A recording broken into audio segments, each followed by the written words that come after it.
James Gunn's Superman movie has been flying under the radar lately, but DC Studios as a whole has been making a lot of noise.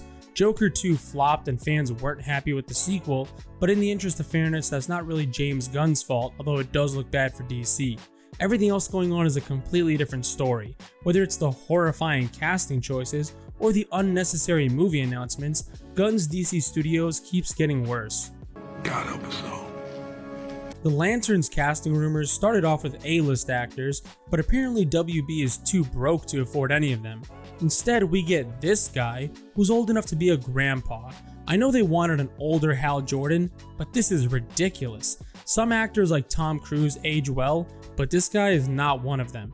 I cannot understand how anyone could look at this dude and think, there's our Hal Jordan. It's one of those decisions that really hammers home the fact that the people involved in superhero projects don't read comics and don't give a damn about them either, regardless of how much they claim to be lifelong fans. There is no world where this is a good choice for Hal Jordan. Apparently they wanted a recognizable name, and sorry to break it to you DC, but most people have no idea who this is. They would have been better off going with a more accurate looking unknown actor, or better yet, get a younger Hal Jordan. The choices for Jon Stewart are strange. Aaron Pierre looks like a great choice. He has that Jon Stewart military look to him.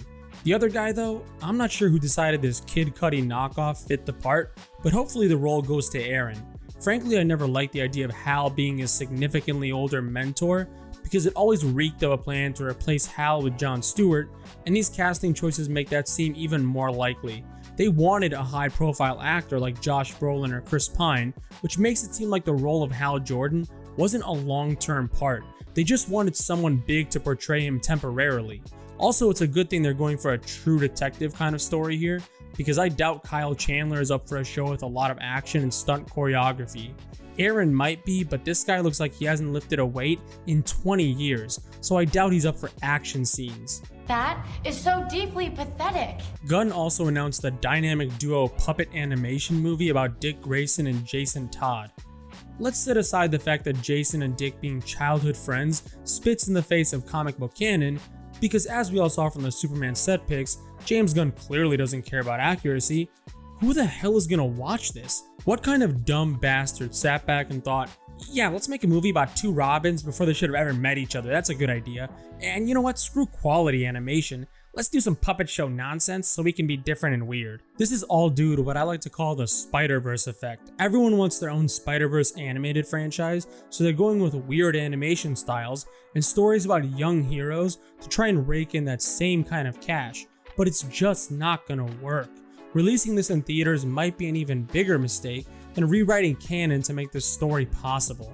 I hope to God this is an Elseworld story, but after all of the other garbage James Gunn has thrown in the face of DC fans, I doubt we'll be that lucky. Last but not least, we have the unconfirmed stuff that's been making the rounds. First, we've got a Bane and Deathstroke team-up movie.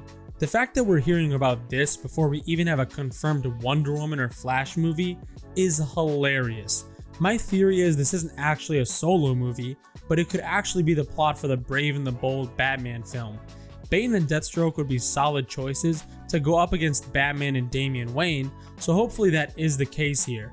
Whenever I hear these rumors, I tend to say, oh, James Gunn isn't that stupid, but in the end his idiotic decisions always prove me wrong, so who the hell knows anymore. Next we have a Teen Titans movie, which again seems like an odd choice given the lack of primary characters on the slate, but hey, we're probably getting an Indian Booster Gold, so the whole DCU is just a joke by this point. This isn't as strange as a Bane and Deathstroke movie, because at least it has more name recognition, but the strange part is the writer.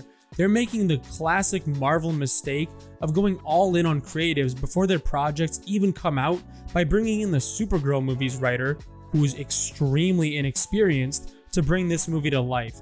There's a reason that worked out so poorly for Marvel that they had to fire practically everyone in order to rewrite their entire vision to include Robert Downey Jr. and the Russos again. Here's a hint, it's not because their movies are breaking box office records. Putting all your eggs in an untested basket just makes no logical sense. Hire different writers for your first phase, see who succeeds and who fails, then keep the successful creatives on board going forward. Unfortunately, as we all know, Hollywood doesn't work like that. People tend to fail upwards, and worse than failing upwards, studios tend to give insane amounts of power and responsibility to creatives who haven't even released their first project yet. Remember when James Gunn said the Flash director, who hadn't even released his first superhero movie yet, would be taking on the next Batman movie, and bragged about how the Flash was the greatest thing he'd ever seen? Yeah, how did that work out? Oh right, with complete radio silence from the studio and rumors that he'd been fired.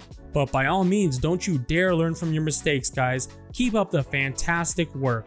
Don't ask questions, just consume product and then get excited for next product. This whole reboot is a mess, whether it's due to terrible, downright horrifying casting choices, or prioritizing side characters over the main heroes. James Gunn clearly is not fit to be the Kevin Feige of this universe. Hell, even Kevin Feige isn't good at his own job anymore, and Gunn is just a cheap knockoff of that. He constantly prioritizes his weird and wacky preferences over content the audience actually wants, so I guess we'll see how hard his DC reboot has to bomb before he actually starts making decisions for the fans instead of for himself.